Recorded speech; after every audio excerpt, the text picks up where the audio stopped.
Joe was waiting for the bus, chatting with his manager over the phone.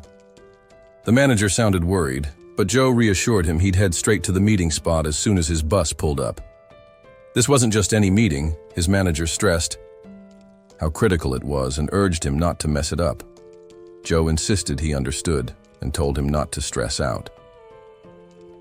Before the conversation could go any further, the ground suddenly trembled beneath everyone. A deep, jagged crack tore open in the middle of the road, black and bottomless like a rip through space itself. Pedestrians froze, stunned, silently praying it wasn't what they feared, but it was. From that rift, monsters erupted, pouring into the city streets. One man nearby shouted in panic, recognizing it instantly. "It's a flash!"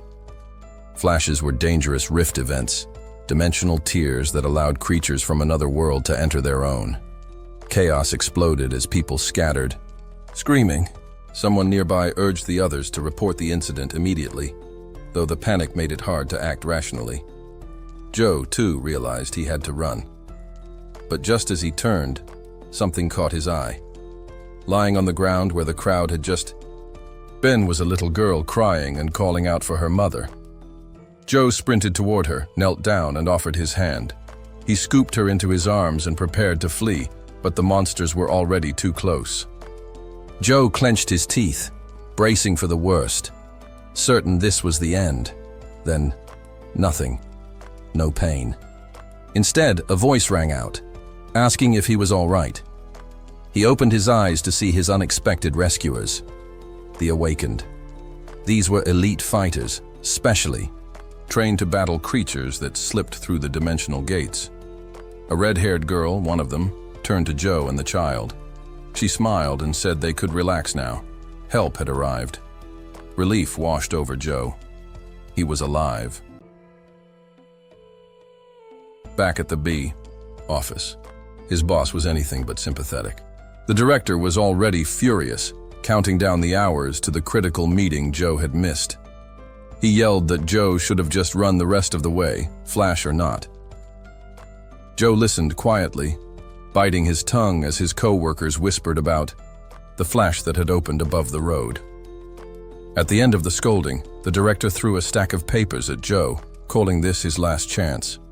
If the contract wasn't signed by evening, Joe was out. Walking out of the office, Joe vented to his colleague Mike, explaining that he had no control over the outbreak. He even joked, half seriously, that he wished he could be one of the Awakened, earning real money. Mike raised an eyebrow. "You don't start talking about that out of nowhere," he said, suggesting Joe drop it. But Joe couldn't stop imagining it, becoming an Awakened, just like the heroes in his favorite game. Still, Mike called him out for daydreaming. Joe sighed, admitting Mike was probably right. He felt defeated, especially after everything he'd just been through. Mike patted his shoulder and nodded toward the road. "Hey, isn't that your bus?" Joe perked up, shouted a quick goodbye, and sprinted off. It was 6 p.m., and the sun was sinking low. He was exhausted but determined to make it to the appointment. If he didn't, he was sure the director wouldn't give him another chance. But fate had other plans. The ground quaked beneath his feet again. Another rupture appeared, right in front of him. Joe couldn't believe it. Twice in one day, someone nearby spotted him and shouted for him to follow. Without thinking, Joe obeyed. Monsters began pouring from the crack, chasing after them. Joe ran with everything he had, but they were gaining. One of them snagged his briefcase, clawing at it furiously. Joe turned in horror. His important documents were inside. Without thinking, he punched the creature, yelling that those papers were worth more than his life. But it was no use. The horde was overwhelming him. The stranger who had called to him earlier didn't hesitate. He rushed back, grabbed Joe by the collar and yanked him to safety. Just as the iron gates slammed shut behind them, the monsters pounded against the barrier. The man activated a switch. Electric current surged through the gate, shocking the creatures back. Breathing heavily, he turned to Joe and told him the electricity would buy them time. The Awakened would be there soon. Right on cue, several vehicles screeched to a halt near the rift. The Awakened jumped out, surveying the scene. One of them whistled at the sheer number of goblins pouring out of the crack. "Big haul tonight," one of them said. Their leader, known as Fireball Carl, stepped forward and barked out a command. "Get ready to fight." With that, the battle erupted. The Awakened moved like clockwork. Each fighter knew their role. Some summoned lightning from their staffs, tearing through the goblins. Others charged in for close combat, cutting them down one by one. Systematically, the group began clearing the streets, doing what they were trained to do: defend their world from invaders. Carl leapt onto the final pile of goblins, bringing his weapon down with a powerful crash as he landed. The impact released a shockwave that swept through the area, wiping out the remaining monsters. The Awakened fighters finally exhaled in relief. Their battle was over. As the cleanup began, specially designated individuals started collecting the goblin corpses. Joe, observing from a distance, was impressed by how skilled and composed they were. Curious, he stepped out from behind the gate, looking for the briefcase that held his documents. One of the Awakened spotted him and warned him to stay back. They weren't finished yet. Joe quickly apologized, explaining he was only trying to retrieve his briefcase. A member of the group held up a worn-out case and asked if it was what he was looking for. Joe took it, visibly disappointed by its condition, and muttered his thanks. Carl stepped forward, raising a finger as he reminded, "Everyone that awakened individuals were given their powers for a reason, to protect the weak and bring justice back to the world." The others groaned slightly at his usual moral speech. One of them chuckled, questioning how long Carl would keep playing captain. That's when everything changed. None of them saw the blow coming. One of the Awakened was suddenly lifted off the ground, his head gripped tightly in the hand of a massive goblin. The creature's eyes blazed red with fury as it let out a roar that sent panic through the group. Carl immediately rushed forward, yelling for Joe to run and hide, but Joe stood, frozen. Fear locked his muscles in place. He couldn't move. Carl noticed and shouted again, more desperately this time, telling him to flee the moment he was able. Meanwhile, Carl ordered the others to support him however they could. Though confused by his determination, they prepared to act. Carl charged, activating the energy in his twin gauntlets and shouting that he just needed to buy them time. Moments later, Joe watched in horror as Carl was struck down. The goblin loomed over his fallen body and stomped on his head. Joe's mind reeled. The others knew they were outmatched and shouted for him to run. The monster, blood still dripping from its face, slowly turned its attention to Joe. Terrified, he screamed. He didn't want to die like this. He hadn't done anything with his life yet. The goblin raised its club to crush him, and Joe still couldn't move. Then something changed. Just as the goblin struck, a sudden surge of power overwhelmed him. The ground exploded where Joe had stood, but when the dust settled, he was gone. Confused, the goblin looked around and saw him behind a nearby car, completely unharmed. Joe stared at his hands, stunned. A message appeared before him. He had awakened. He was now granted access to the abilities of a true awakened being. Along with that came temporary access to the system's knowledge, meant to orient new users. A voice called out from beyond the electric gate, telling him to run toward safety. But the goblin wasn't done. It charged again, swinging its massive club. Joe saw another message flash. His body would now move on its own due to the imminent threat. Before he could even think, his hand shot out, and a burst of magic erupted from it. The awakened fighters watching nearby assumed he must have been one of them, but none recognized the technique he had used. It was entirely unfamiliar. Joe ducked under the goblin's legs and skidded behind it, quickly raising his palm. He activated a new skill, Flaming Palms.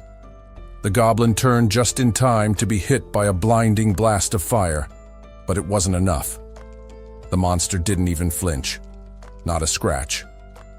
Joe, realizing he needed defense, summoned a magical shield, just in time to block the next brutal swing.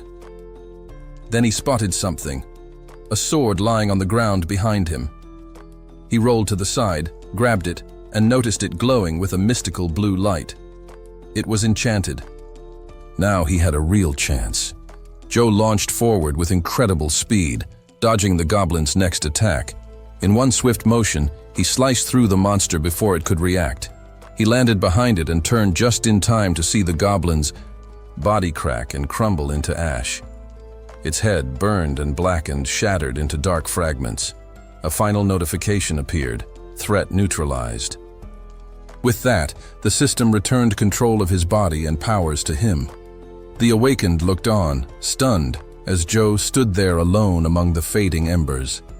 One of them murmured that he might be a duelist. Another speculated that his rank could be even higher. Then the final message arrived. Joe's training was now complete. He was, from this moment on, an Awakened. 2 decades ago, in the year 2000, strange towers suddenly emerged in the capitals of the world. Constructed from materials never before seen by mankind, these towers baffled scientists and governments alike. Whispers soon spread. Some claimed that beings called Deos resided within them. Initially, the towers were controlled by national governments, but as rumors spread, so did unexplained incidents. Outbreaks began erupting around the globe. In response, those chosen by the Deos began to awaken, individuals gifted with power to confront the threats emerging from the towers. These chosen ones became known as the Awakened, and the era was soon dubbed the Heyday. Joe awakened on March 27th, precisely at 1812. That morning he stirred late in his apartment, groggy and disoriented. Scratching the back of his head, memories from the day before rushed back to him. His eyes landed on his tattered suit, proof that what he remembered wasn't a dream. Just yesterday, Joe had faced down a monstrous mutant goblin, and somehow, he had defeated it alone. During the fight, he had moved with terrifying calm and precision, as though guided by something else. When the threat was neutralized, control of his body returned, leaving him shaken and confused. His eyes darted around his apartment. On the floor lay a heavy iron sword. He stared at it, unable to recognize it or explain how it had come into his possession. Flashes of the goblin's savage red eyes filled his mind. Joe turned quickly, fearing the creature might still be nearby. But all that remained was its crude weapon on the ground.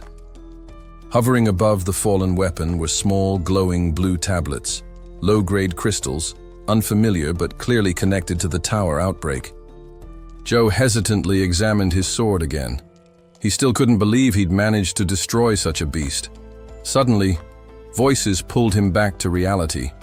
Other awakened individuals had appeared, calling out to him. A girl approached, shaking his hand and praising his display of magic. Joe, still trying to make sense of everything, barely registered her words. She told him he was different, quieter, and more grounded than most of the awakened mages they'd encountered. Her companion chimed in, suggesting they speak casually.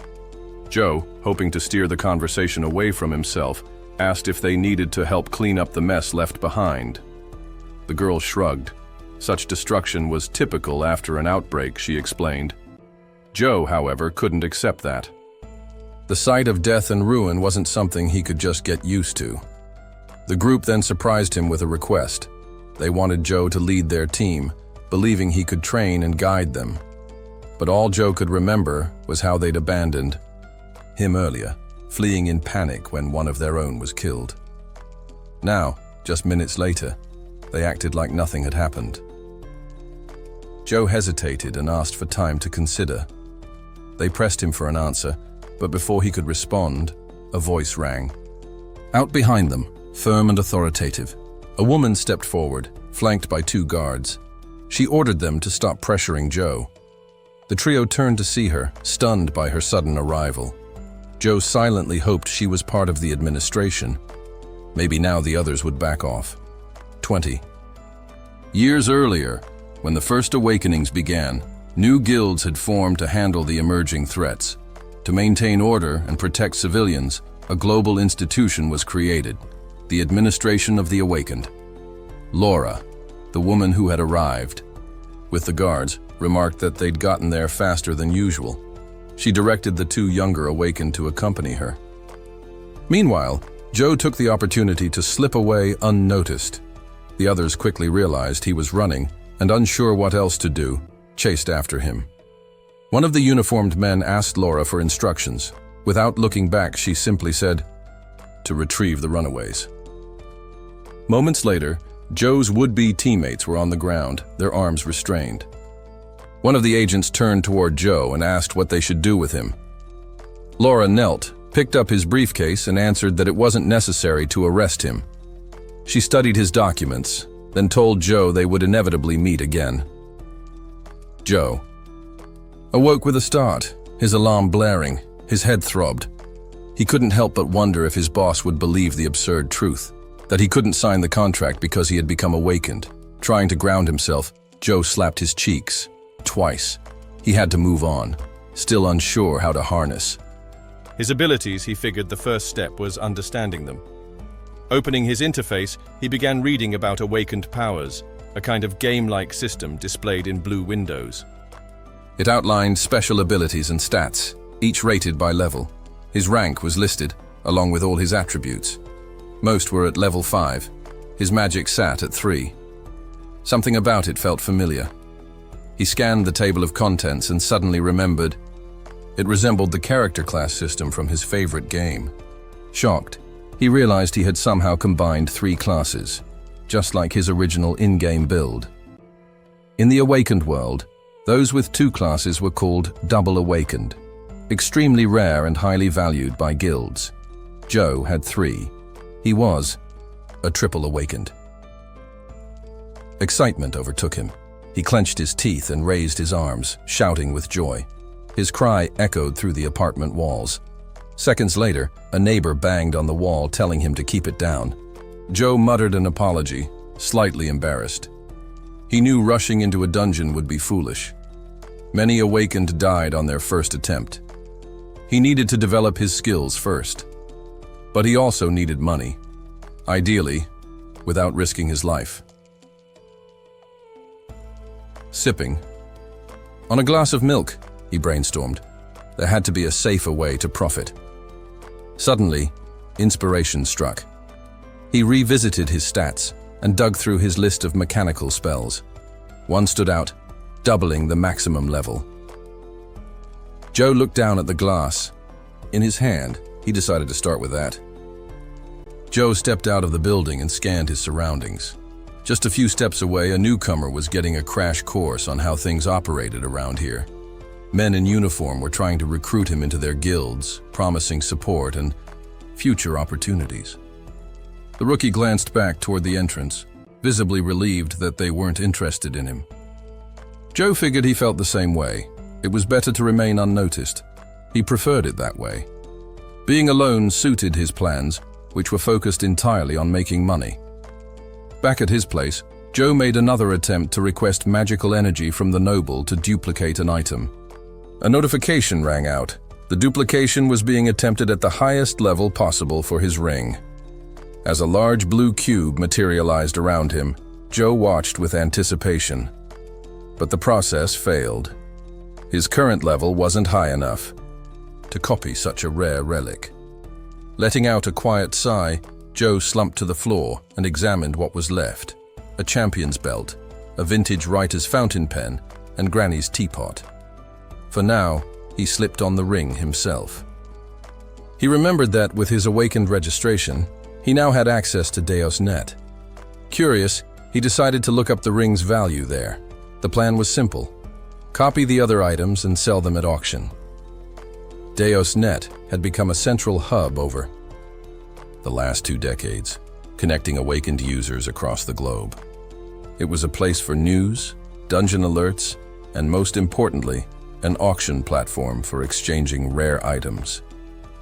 Meanwhile, in a cozy home in Nagoya, Japan, an awakened girl browsed Deus.net. Something on the page caught her eye.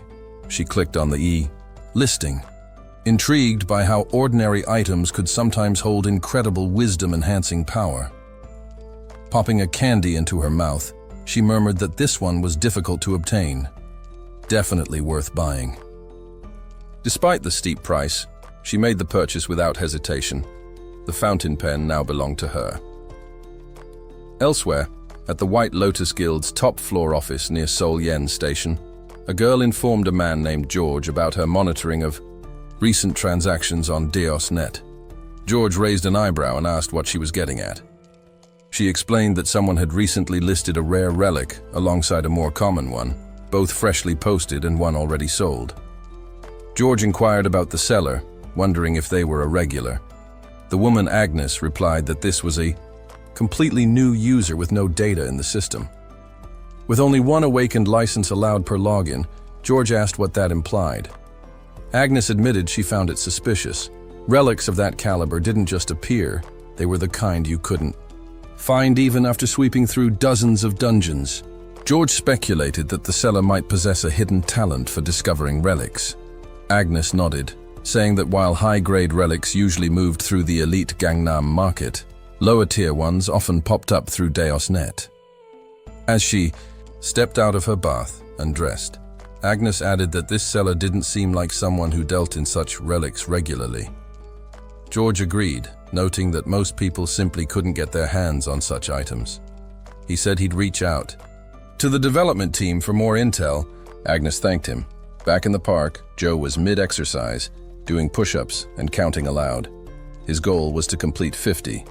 Straining through the final reps, he finally collapsed in exhaustion. A notification chimed. Task complete. He'd earned skill points and leveled up to 11, officially reaching the second-tier magician class. Surprised, Joe dusted himself off, marveling at how this world worked like a game. He opened his stat panel and saw that magic was still his dominant trait. As he tightened the laces on his sneakers, he made up his mind. He'd invest in more passive skills. He took off running, thinking he'd need every advantage if he hoped to survive against real monsters. He remembered how in the game, certain spells were essential for every mage. But skills could only be earned through training, so he kept at it. Joe attempted to cast a defensive spell, swiping his finger through the air, but the system notified him that the spell concentration had failed. He wasn't surprised. Nothing good ever worked the first time. Undeterred, he ran further through the park, determined to try again. Another swipe, another failure. 20 attempts in, and he still hadn't succeeded. Nearby pedestrians started to notice him, marveling at how long he could run without tiring. Suddenly, a young boy nearby shouted to his friend, asking where the ball had gone. Joe looked up and realized the boy was chasing it toward the street. Before he could warn him, the boy darted forward to grab the ball, unaware of the truck barreling down the road. Joe didn't think. He ran. Every second mattered. The child had almost reached the ball, completely oblivious to the danger. Joe pushed himself harder, determined to reach him in time. As the truck sped closer, Joe focused and attempted to use the same spell one more time, his only hope of saving the boy. Joe shouted to trigger the skill, planting himself between the oncoming truck and the boy. The impact was intense, the force of the collision almost knocking him off his feet. But he managed to hold his ground, barely, as he activated his new ability. He tried to absorb the truck's momentum, bracing with every ounce of strength he had. A sting on his cheek caught his attention. A small cut had opened up. Surprised, Joe realized the skill didn't offer full-body protection. Still, he looked down at the boy and asked if he was all right. The kid stared up at him, wide-eyed in awe, and asked breathlessly, "Are you a hero?" Joe didn't answer. Instead, he glanced at the notification confirming the skill's activation. Another message popped up. He'd earned a new ability. He smiled faintly and assured the kid, "You're safe. That's what matters." Gently, he patted the boy's head before turning to walk away. Bystanders had begun to gather, murmuring in concern and calling for emergency services. As Joe turned to leave, The child tugged at his sleeve, asking him to wait. "What's your name?" the boy asked. Joe hesitated. If he gave a real name, word might spread fast, something he wasn't ready for. He thought quickly, then leaned down and said with a wink, "It's a secret. Let's just say I'm a superhero or something. But keep that between us, okay?" The boy nodded solemnly, promising not to tell a soul. Joe reminded him to be more careful near roads, then leapt away and vanished from sight. The passers-by were stunned. None of them saw where he went. One man asked the child if he knew who saved him. The boy shook his head and whispered with a smile, "I have no idea." That evening, Joe strolled down a quiet street alongside a man dressed in a suit, an agent. They had just closed a deal and the agent confirmed everything was in order. He glanced back at the suitcase containing the pen and the belt. Joe watched as his partner closed the case and assured him the money had been transferred. Joe pulled out his phone and opened his banking app. A new notification appeared, and his eyes widened at the sight. His balance now showed a jaw-dropping sum. Over $1 billion won. He stared in disbelief, having never seen such an amount in his life. After a long pause, he looked up and said, "It's all there." The agent nodded, thanking him for the transaction and promising to handle the relics from there. Joe was left standing alone, the night air cool against his face. So much had happened that day. As his stomach rumbled, he figured he'd treat himself to some fried chicken on the way home. The following morning, Joe got off the bus and looked around. He headed to a nearby stop and checked the posted schedule. One of the routes led to the Road of the Awakened. Spotting the number he needed, he realized he had about 15 minutes to wait. Not too bad. As he stared at the sign again, a sudden tremor beneath his feet broke his focus. His instincts screamed a warning. Could it be? Images from his last encounter with a gate flickered through his mind. Then, a man nearby stumbled to the ground. Joe hurried over, asking if he was all right, but the man could barely speak before suddenly shouting, "It's coming from above!" Joe looked up and froze. A crack had opened in the sky above the bus stop. From it, 3 streaks of light shot down like missiles. Spears. They barely missed his head, slamming into the pavement and embedding themselves deep into the ground. These weren't ordinary monsters. Ahead, something emerged from the rift. Joe's breath caught. He recognized the silhouette, an elderly face paired with a youthful body. The figure wore glasses, and something about him felt off yet familiar. This wasn't just any monster. It was him, the one who crafted impossible things, creations no one else could even imagine. Joe's heart pounded. This was the very figure he used to encounter in the game he once played to kill time. "Is that a gnome?" Joe muttered in disbelief. A short, weathered creature stood in front of Joe, gripping a crossbow tightly. Just as tension built between them, a sharp voice rang out from the side. Clara had arrived. She threw aside her coat and unsheathed her sword, declaring that she would be the one to face him. Without hesitation, she launched herself into the air, aiming straight for the gnome. As she closed in, the gnome shouted a sudden command, calling a general assembly.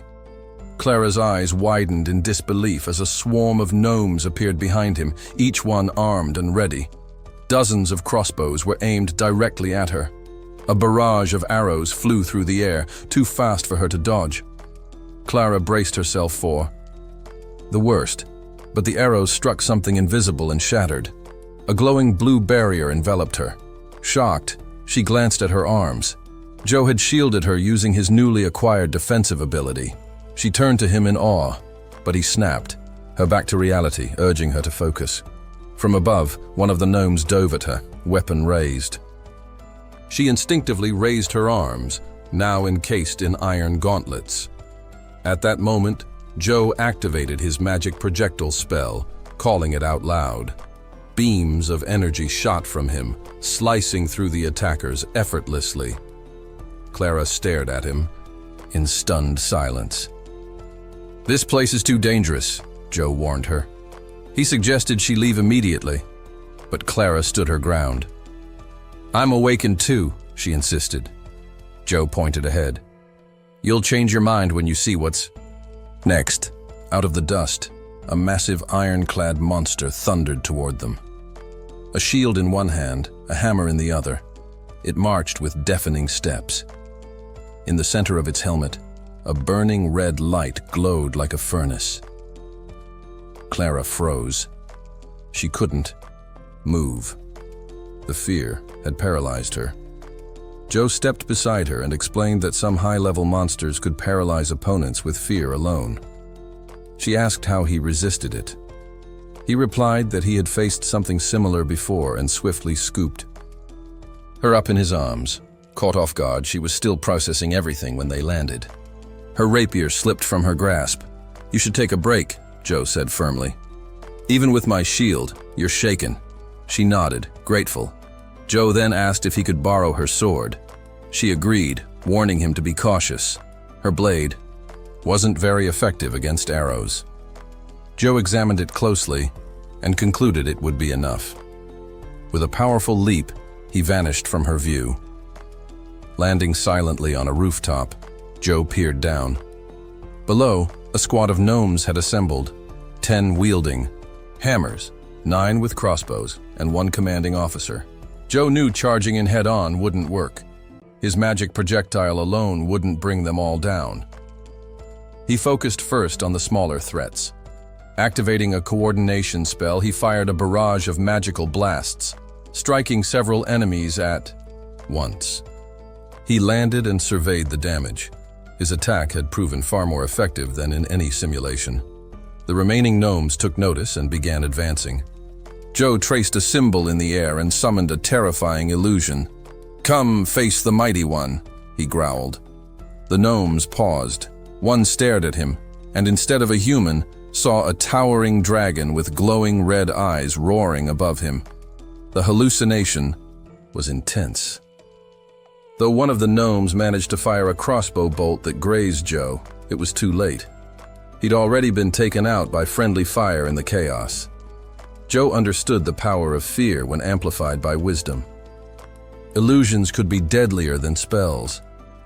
He pulled a small fountain pen from his pocket, smiling to himself, glad he kept a duplicate.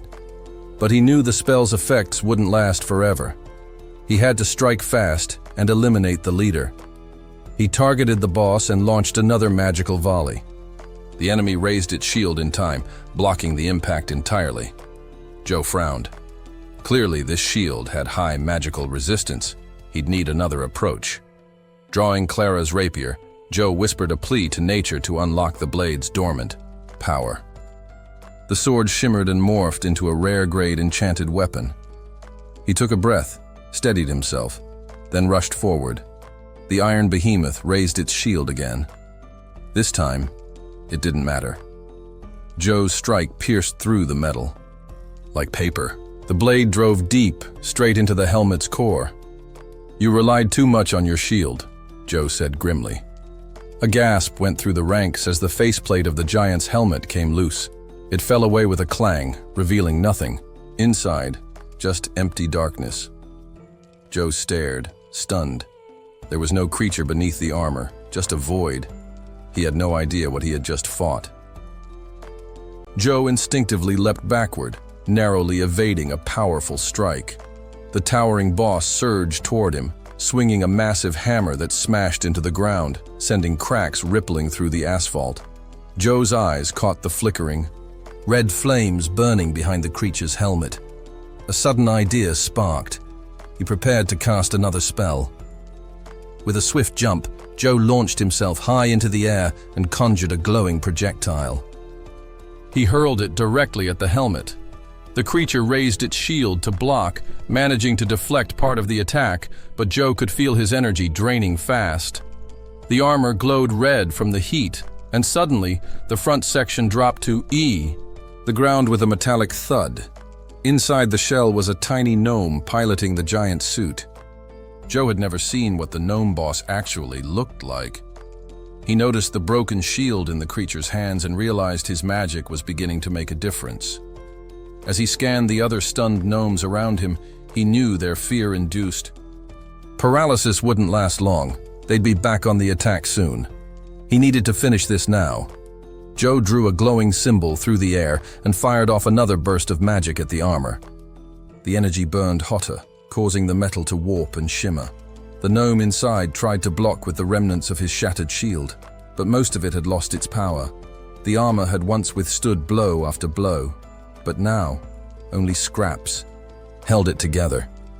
Peering from behind what was left of the shield, the gnome's eye widened in shock. Dozens of magical projectiles were hurtling straight toward him. As the gnome scrambled to defend himself, Joe circled around behind. While the boss was distracted, he activated another ability, unleashing a barrage of magical blasts straight into the creature's back. The attack scorched and melted the armor, rendering it useless. Joe didn't let up. He darted from side to side, flinging spells that rained down from every direction. The gnome couldn't cover all angles, even as he tried to shield himself like before. Joe muttered to himself, scoffing at the idea that he was some mere magician. Leaping into the air once more, he spotted a vulnerable area at the top of the armor. Drawing another trail in the sky with his finger, he summoned even more blue energy that struck from above. The sheer force of the barrage tore through the suit's upper half. The armor crumbled beneath the relentless assault. As the smoke slowly cleared, Joe stood tall, victorious. He turned toward the remaining dwarves, still frozen in terror. With a smirk, he called them weaklings and charged in without hesitation. With one rapid strike after another, he dispatched them all. When the battle finally ended, Joe found a bench and sat down, reflecting on the fight. He was relieved that this time the leader hadn't carried anything worse than an enchanted shield, but who knew what might come next? He realized he needed to find second-tier spells quickly if he wanted to keep surviving. Laura approached him and greeted him warmly. Joe recognized her and asked if he had remembered her name correctly. She nodded, remarking that they seemed to be running into each other more often lately. Looking around the aftermath of the skirmish, she asked if he'd really taken out all the enemies on his own. Joe confirmed it simply. She then asked about Clara. Joe explained that she'd been hurt early on, and he had made sure to carry her to safety. Laura listened quietly. Joe continued, expressing his concern about the compensation. Awakened individuals were supposed to receive a share of the spoils for helping contain sudden outbreaks. Laura told him not to stress over it. She had already tallied the numbers: 19 dwarves, 1 commander, plus the various loot, weapons, armor, and crystals. She estimated the payout would be about 500 million. Joe stood from the bench and began walking away. He said it was time to move on. Laura, a bit startled, asked where he was headed and offered to arrange an interview. Joe declined. He didn't want the public's attention and asked that things be handled quietly. Laura nodded and said the awakened administration would take care of it. She wished him luck, and Joe took off without another word. Laura turned to leave as well, but was intercepted by a swarm of reporters eager for details. They were certain someone powerful had fought off the gnomes alone inside an elite facility in Seoul. Meanwhile, Agnes scolded Matthew for barging into her office. He apologized and offered to leave and re-enter properly, but she waved him off, urging him to get to the point. Matthew reported that there had been a recent outbreak. Thankfully, no fatalities and only 1 injured. 2 F-rank awakened had been at the scene, and 1 had handled the entire threat. Agnes told him to stop stalling and get to the core of it. Matthew expressed concern. How could a rookie at the lowest rank defeat an entire gnome squad with just a sword and magic? More puzzling, he claimed the individual wasn't even casting spells in the traditional way. He was simply moving his hands and calling forth magic directly. Agnes raised an eyebrow. Perhaps it was some unique awakened trait. She'd only heard rumors of such abilities. Matthew nodded, adding that it was his first time seeing someone use magic that looked like a hybrid of spellwork, crowd control, and force fields. Agnes was stunned. an F rank using such advanced techniques? She knew they had to act fast, before the other guilds caught wind of what this mysterious awakened could do.